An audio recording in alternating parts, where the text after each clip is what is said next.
Infrastructure development is important for rapid economic growth and improving livelihoods.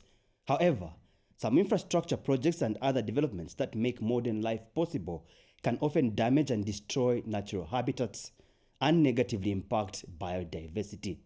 This week on News in Depth, Macpherson Kuka looks at the role of environmental impact assessment and how it helps mitigate impacts resulting from infrastructure development. I'm your host, Masauso Mukwayaya. Stay tuned.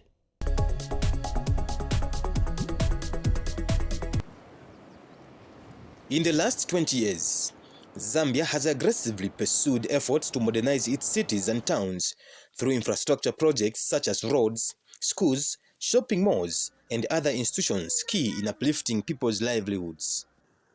Sometimes these projects have been done to the detriment of a fragile environment where trees, waterways, and marshlands have been completely destroyed at the expense of development. Environmental and development experts say striking a balance between infrastructure development and environmental protection is one of the most pressing dilemmas that most countries world over are facing. Decisions on the location, type, design, and timing of infrastructure developments can have profound implications on the environment. When infrastructure is built without due consideration of environmentally friendly engineering techniques, the environment becomes susceptible to air pollution, changes in water quality and quantity, biodiversity loss, and degradation of ecosystems. All these lead to more complex challenges such as climate change. Many infrastructure investments of different sizes and scale potentially threaten the livelihoods, well-being, and health of communities, as well as the landscapes they depend on. In extreme cases, the environmental impact of some of these projects has turned out to be costly, outweighing the anticipated benefits. Some projects, which initially looked cleaner on paper, have been said to have had a serious impact on the environment after implementation. To mitigate the aforesaid consequences on the environment, players in the industry have recommended the integration of environmental considerations into the planning and design of infrastructure. This is in order to prevent, minimize, and mitigate environmental catastrophes such as flooding and fires. To do this, environmental experts came together to determine potential effects of proposed projects. This was done through a scientific mechanism known as Environmental Impact Assessment, EIA. The development of environmental impact assessments can be traced to the United States of America, USA, in the 1960s. EIAs were sparked by growing concerns on the effects of land use on people and the environment. In Zambia, environmental degradation is deepened by industrial and commercial developments, particularly large-scale mining. In an effort to ensure that environmental concerns are integrated into economic development, the government introduced the EIA process and subsequently promoted and gazetted the EIA regulations under Statutory Instrument No. 28 of 1997. An environmental impact assessment is a systematic study that is done to determine the impacts a project would have on the environment. The environment in totality, meaning the physical, socio-economic, as well as even cultural impacts. So it's a study that developers undertake, and in that study they propose mitigations for any negative impact that a project may have, and for the positive impacts they propose what we call enhancement measures to see how best they can enhance the benefits of that particular project. Then for the negatives, they propose mitigation measures to lessen the impact that the project may have on the environment. Quality infrastructure investments play a key role in strengthening social sustainability by helping to create jobs and wealth for local communities. Over the years, Zambia has seen an increase in infrastructure development, both by private and public sectors. Among the structures that were recently built are shopping malls dotted across the country. The recently constructed and commissioned flyover bridges in Lusaka also add to the list of the new projects in the city. In 2017, Construction of a commercial facility located in the grounds of one of Lusaka's high-performing schools, St. Mary's, caused some controversy among stakeholders.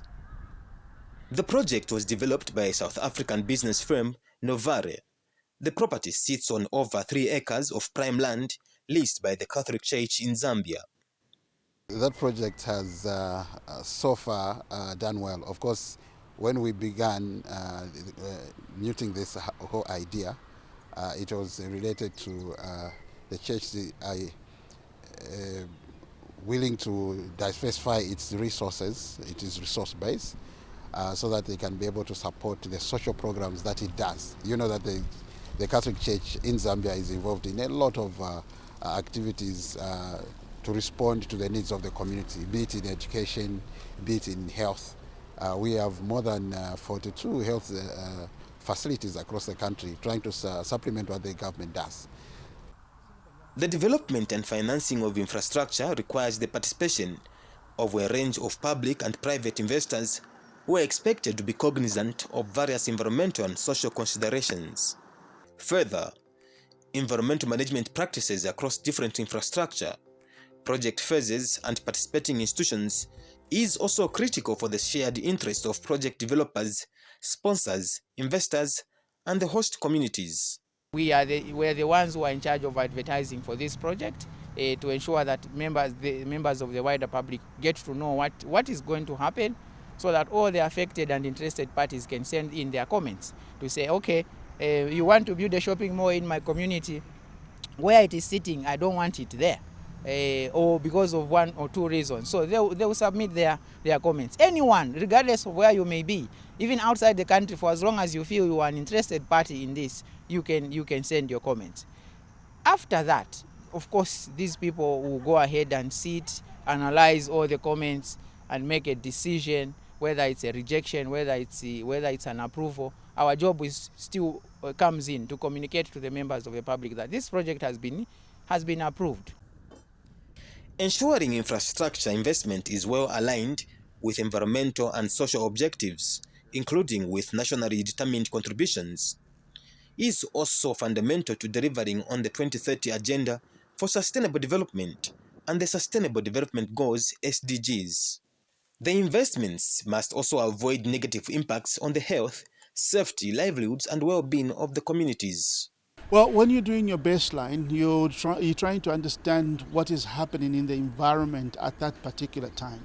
So if you look at the hydrology, you want to look at the water quality, firstly the availability of water and the water quality, and how is the quality being affected even without the project.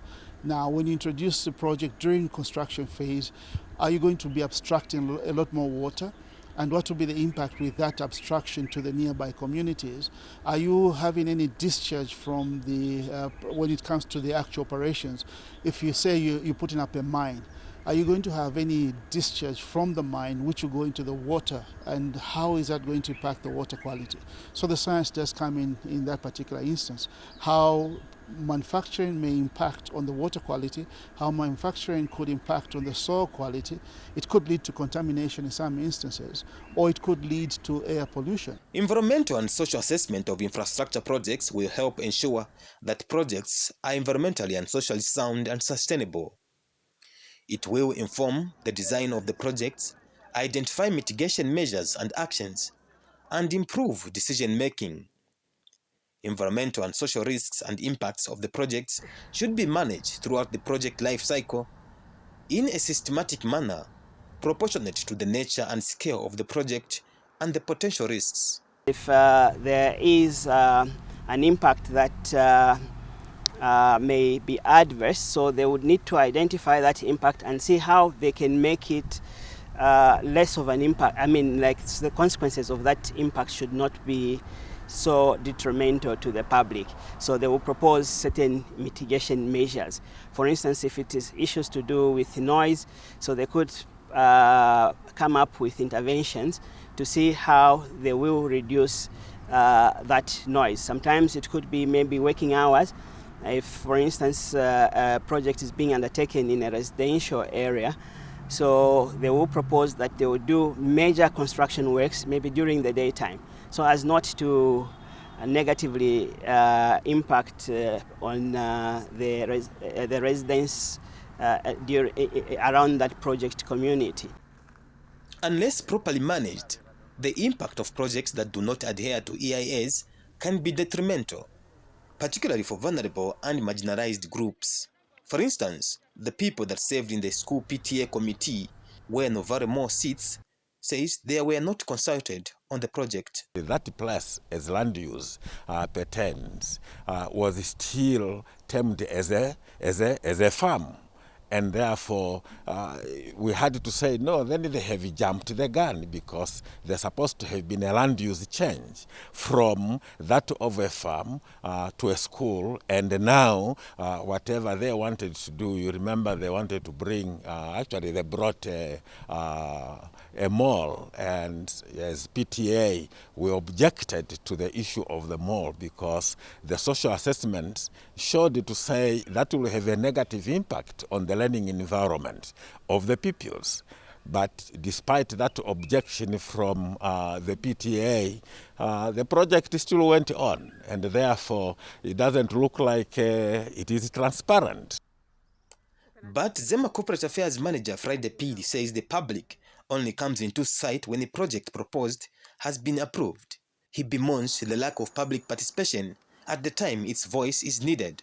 We note, unfortunately, that sometimes even when we advertise, people they don't pay attention to what could be going on in their particular community. Maybe not until the project has been approved and something comes up, that's when people start waking up to say, but why has this been put here? Even when they were requested to give comments, even when they were consulted earlier on, but they didn't pay attention. They just went on with their business. So usually our core is to ensure that when we do advertise, people pay attention because this is for their sake. It is for them to make comments. And those comments, we don't just throw them away. No, those comments are meant to inform our decision making. At the end of the day, whatever decision is going to be made is one which has been informed by everyone else concerned. In an ideal situation, it is expected that information on the positive and negative impact of projects is fully disclosed to the concerned stakeholders. It's not as one would expect it to be. The general public are not often engaged. They don't even know about this process. All they see is that the project has gone ahead. Or if they do engage, it is at a very high technical level. I'll give you an example. If you're doing a project on mining and you're talking about mine acid drainage, which is coming from the production, how many people will engage with the technical aspects of mining and how it's going to impact the environment? So at the most public consultations are around the social aspects, employment creation, noise levels, etc., not the environmental aspects. There are very few of the community members who engage actively in this regard. To this end, inclusive, open, and transparent stakeholder engagement should be initiated at an early stage and sustained throughout the project life cycle. As a church, we strongly believe that dialogue solves problems. So we tried as much as possible to open up and be able to allow parents to be able to speak up and to allow even the pupils to speak their minds and to allow the experts to also explain the advantages of having a mall there, the advantage to bring to the school and the advantage to bring to the entire surrounding and the community at large. So we had very heated engagement. I thought that was very, very healthy. Of course, there were emotions and some people, when they can't contain the discussion and becomes too heated, they start going to papers, they start going to write up things, and that doesn't help the dialogue. If people start, talking to papers and expressing ideas that cannot be rebutted. But the former PTA committee member argues that despite being part of the process and raising concerns in their submissions, the project still went ahead and is now fully actualized. Mr. Sishekano, who is also a seasoned environmental expert, feels institutions charged with the responsibility of overseeing the process have no regard for people's concerns about certain projects. there hasn't been so much of regard or respect towards environmental impact assessments.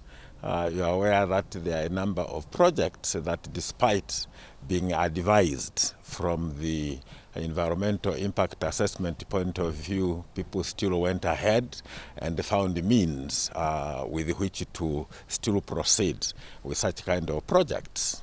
So then, yes, environmental impact assessments have been taken, but in a number of cases overridden by ministers.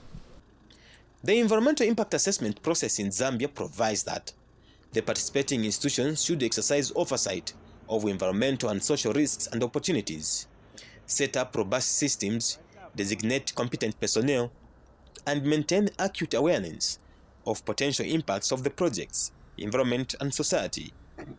Zambia Environmental Management Agency, ZEMA, explains, not all concerns expressed in submissions form a basis for not approving the project. You look at the economic viability of such an issue. How is it going to benefit that community? One, is it socially just? Is it fine? Is it not infringing on the rights of the people there? Three, if it is environmentally friendly, here we're talking about the science. What is it that the project proponent has put in place that is going to ensure that whatever negative impacts that will emanate are mitigated, and properly mitigated without affecting the community there? It means these three principles have been made. So as the communications or as corporate affairs, then we come in to communicate that this is what is coming and this is what is to be expected, so that people make informed decisions. Of course, there will always be cries. This one will say this, the other one will say this, because we have different interests. I think the members of the public need to understand the importance, not just the members of the public, I should say, even the policymakers. Some policymakers only look at, say, employment creation. They're not looking at the fact that a project may permanently change the environment, the biophysical environment, so to say. So there's more education that is needed. For members of the public, they do have an opportunity to engage in the EIA process, because when you're doing the EIA, you start off with a scoping exercise. You're talking to various stakeholders, interested and affected parties, to see whether there are impacts that they see as being sensitive and which need to be taken on board during the detailed baseline studies.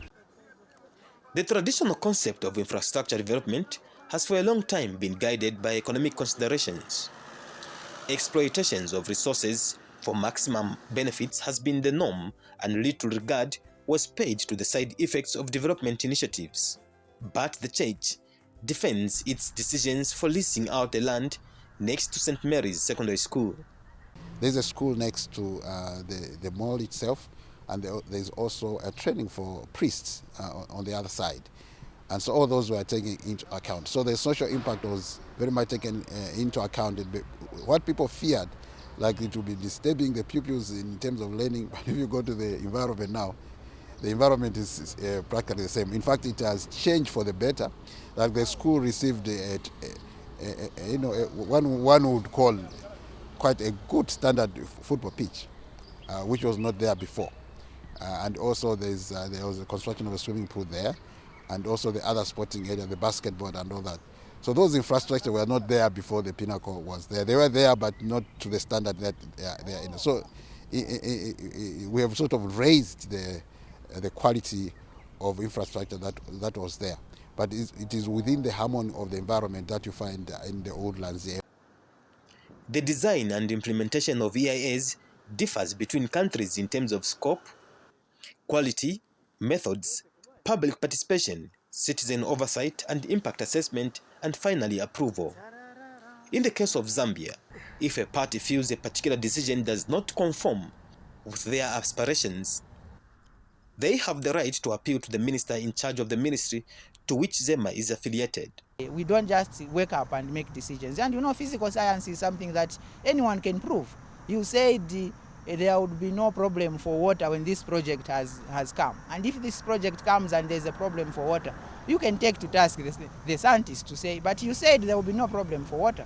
So these are scientific decisions that are made, of course, looking at all the social factors and the economic factors.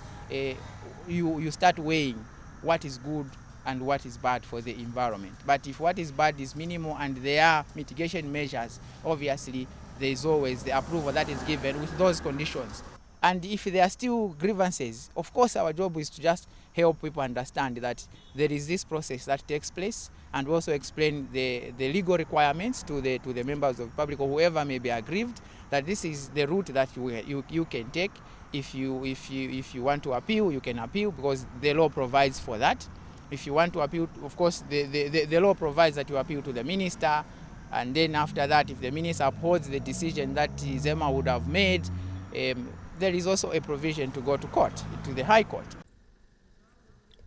In Zambia today, more pressure is being placed on the industry both socially and legally to undertake new developments in a more environmentally responsible manner.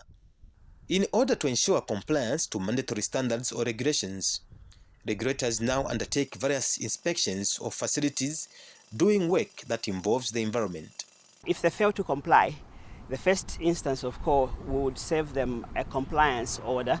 That would be an order that will compel them to comply to the conditions of approval.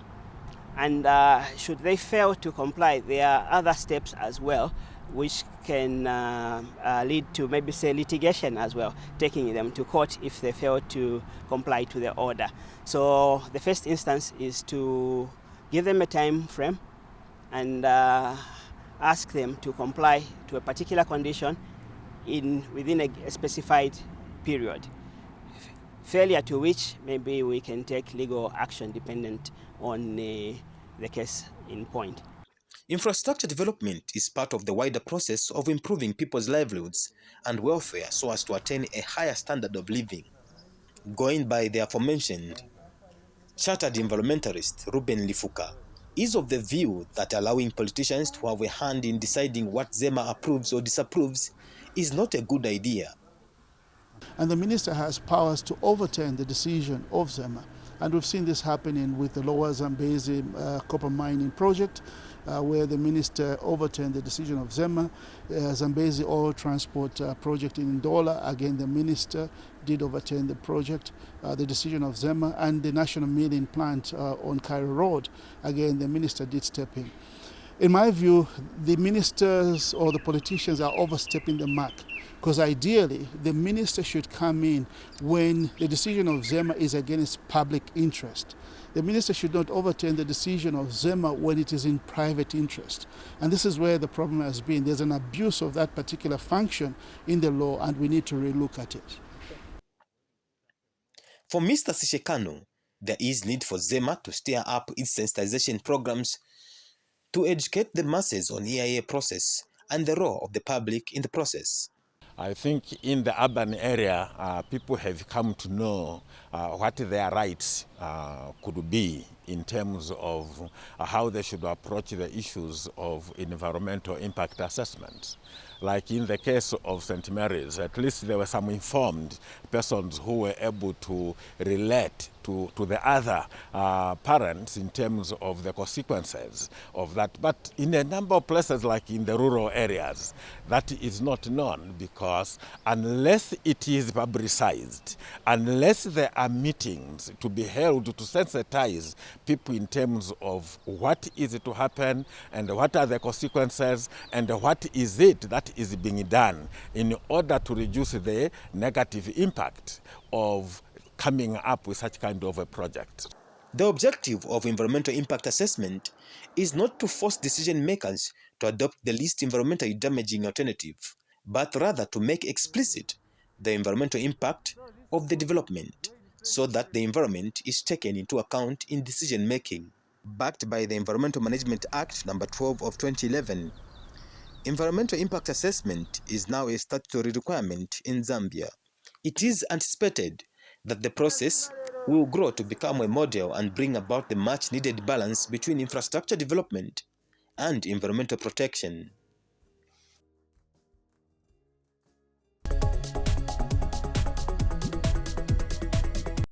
This is where we come to the end of this week's edition of News in Depth, where Macpherson Mkuka has been looking at the role of environmental impact assessment and how it helps mitigate impacts on human development which result from infrastructure development. Join us next week at the very same time for another news in-depth documentary. I've been your host, Masauso Mukwayaya. Pleasant viewing.